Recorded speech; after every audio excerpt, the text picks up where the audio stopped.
আল্লাহর নবী সাল্লাল্লাহু আলাইহি ওয়াসাল্লাম বলছেন, মান রাআ মিনকুম মুনকার, যদি তোমরা দেখো তোমাদের কোনো ভাই, তোমাদের কোনো বন্ধু, তোমাদের কোনো আত্মীয় স্বজন যদি মুনকার খারাপ কাজের দিকে ধাবিত হয়ে যায়, অন্যায় কাজের দিকে লিপ্ত হয়ে যায়, তাহলে তোমরা কি করবা?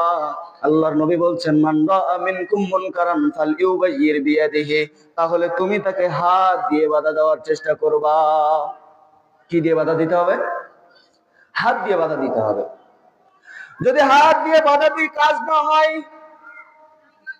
ফাইল্লাম ইয়াস্তাতি ফাবিলিসানিহি, তোমরা তাহলে তার মুখ দিয়ে বাধা দেওয়ার চেষ্টা করবে।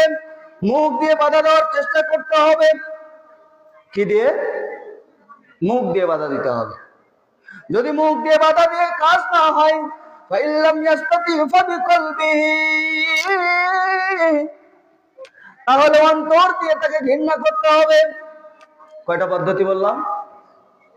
আমাদের কোনো ভাই, কোনো বন্ধু যদি খারাপ কাজের ভিতরে ঢুকে যায়, কয়টা পদ্ধতিতে তাকে ফিরে আনতে হবে? 3টা। এক হচ্ছে হাত দিয়ে বাধা দিতে হবে, 2 মুখ দিয়ে বাধা দিতে হবে, 3 অন্তর দিয়ে ঘৃণা করতে হবে।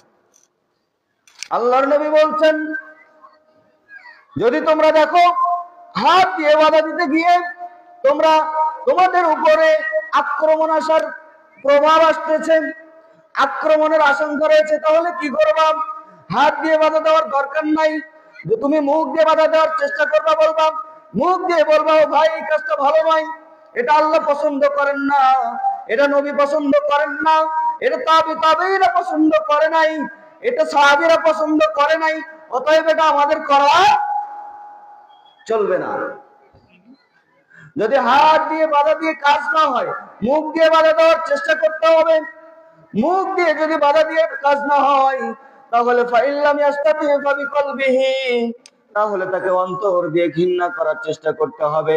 ওয়াযালিকা আযাফুল ঈমান, এটা হলো ঈমানের সর্বনিম্ন পর্যায়।